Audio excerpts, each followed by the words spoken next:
This is Campus Notes, your weekly higher ed show with Guidebook. Real stories from the people building the campus experiences that drive yield and retention.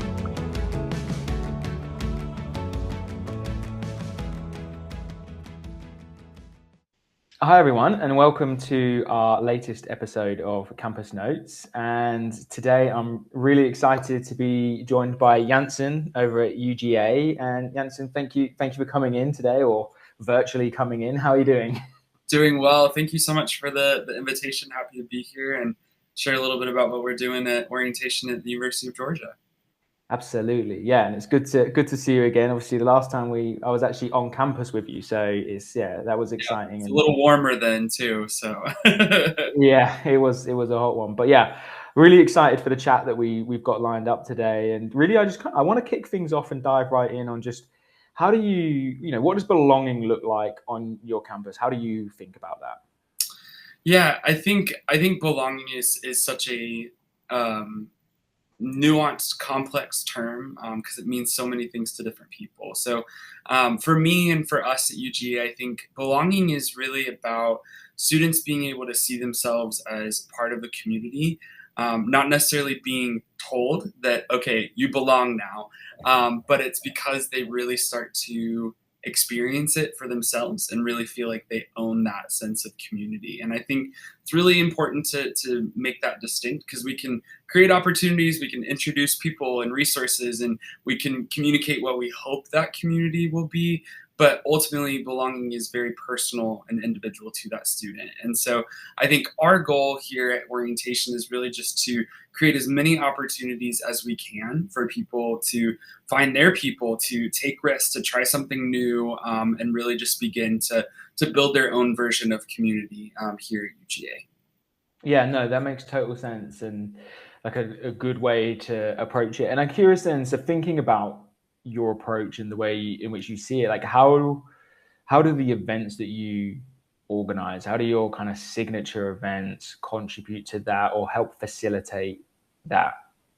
Yeah, I was trying to think, because all of our events are signature, but I was thinking about the one program that I really think that rises above this, especially when we think about belonging and community. We call it One UGA.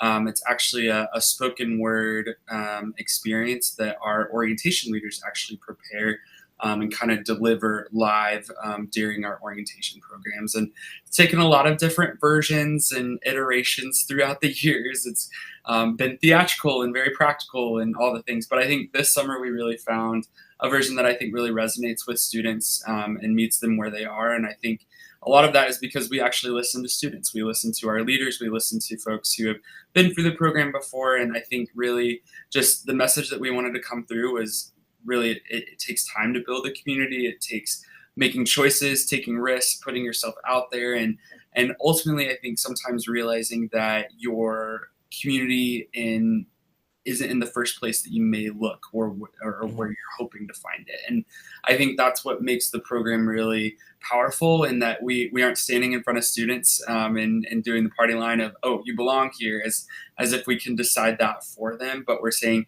here's the community that we're trying to build, and here's how you are a part of that and the role that we need you to take and do that. And because ultimately it's not a flick of the switch, it's not an epiphany. And so our job is, again, to create those conditions where students can find that belonging for themselves. Yeah, no, that's really interesting. And like, how do you know? Obviously, you speak there about iterating and trying different things. Like, how do you know what's working? How do you? Because I think you're right. Belonging is individual, yeah. Which essentially means it's very difficult to measure or to know if you're doing a good job or if you're reaching enough people with belonging. Like, how do you start to kind of break that down and understand, like, this is working or this isn't and we need to change? Like, what does that look like for you? Yeah, I mean, as I said, some of it is trial and error. It's did this land? Do we feel like this impacted our students? What are the conversations we're hearing? Because I think ultimately belonging it's one of those very difficult things to measure. It's not like you can put a metric up there and okay, yes, belonging increased by X% because of this program. And I think that's okay. I think sometimes others feel differently, but for us, ultimately, if it reaches one student, one family member, that's important for us. But I think where I really feel like, okay, this is working, or we hit the nail on the head, is what we hear afterwards when we hear a student say, oh, well, I really resonated with so and so's story because I find myself in similar conditions. Or a parent will come up to us afterwards, because parents are a lot more braver than their students, but parents will come up afterwards and be like, thank you so much for that program. Like, I think my student really, really needed to hear that, or I really needed to hear that for my student, and knowing that this is going to be their experience here and this is what they can expect. And so I think those individual conversations from our lens are really just affirming, and that we're doing the right things and putting the right things out in the world, because they remind us that sometimes it isn't about the dashboard numbers, it isn't about the metrics, but sometimes it's just somebody heard what they needed to hear in that moment. Yeah, absolutely. And kind of stepping outside of that, then, how do you, thinking of your events, how do you think about your events outside of belonging? Like, how do you approach I guess, like, the bigger challenge of, integrating students and making them feel at home, and understanding that, belonging is a key, component that you think about, but actually there's a lot more that the event needs to deliver. Like, how do you approach that on campus and as part of your team? Yeah, I mean, this is not unique to orientation world, having worked at other places and done other orientation. But I mean, everybody, the kind of industry talk and the thing that binds us all together is everybody only gets one orientation experience. And so you want to make sure that that orientation experience is the orientation experience for that student. And so whether it's in our training models that we do with our student leaders, or the programs that we do, we really try to make sure that every program, even though we do it 20 plus times over summer, it's that one student session. And so I think at a size or institution the size of UGA, where we have over 40,000 students, it's really easy for a student to come in and have this assumption that they're going to be one fish in a big sea. And so I think for us, we as a staff and as a program really try to model those little moments of using people's names when we meet them, and making a personal introduction to an office instead of just pointing them in that direction. I was trying to think, as silly as it sounds, one of the smallest ways is in our name tags. We make sure that all of the information is correct. It's got preferred names, it's got their right city, it's got all of these things about them that take us time to put together. But I think that ultimately signals to a student that as soon as they arrive, we're not just here to greet student XYZ. It's, hey, Joe's on campus. We're excited that Joe's on campus, and we're excited to have him, and excited that he chose UGA, that we see you, we noticed you, you aren't going to be anonymous here. And I think that surprises people in a really good way. Yeah, I love that. And I know you're coming to the end of a very busy run. And how's it been going this year? Is there anything that sort of stands out from this year's cycle that, I don't know, you feel like you did differently that maybe has landed, or things that you maybe are taking away to think about going into next year's cycle? Yeah, that's a really great question. Obviously, we're kind of in our debrief period where we're taking a lens to every single thing, and so I won't bore you with the intimate details. But I think overall, I think every year has looked a little bit different for us. And some people are like, well, why can't you find consistency? Like, what's changing so much? And it's just, our students are changing every cycle of orientation.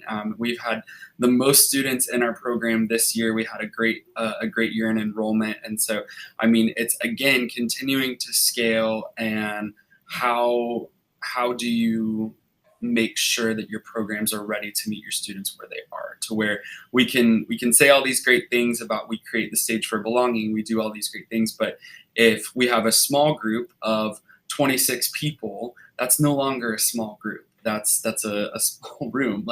And so we want to make sure that when we set up from logistics, when we create the infrastructure, that we want to make sure that students are at the focus. And to be candid, I think Guidebook really allows us to do that.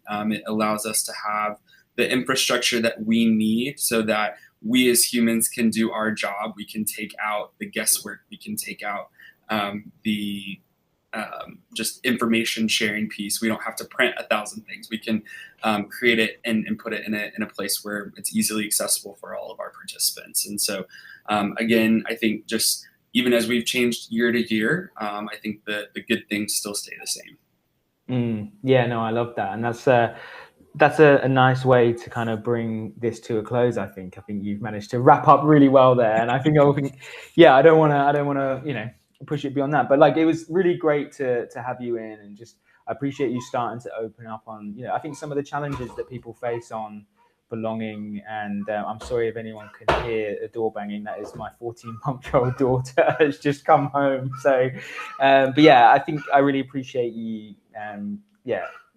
Kind of trying to open up on that, as I know a lot of people I speak to do think about like, how do you measure this? How do we understand it? And also, do we need to actually measure it? Is it something that you look at as a number, or actually is it something that we just know that we have to feel on campus, and it's that human connection and engagement that will tell us if this is working? So yeah, I appreciate you kind of helping move the conversation on in that way. Absolutely. Yeah.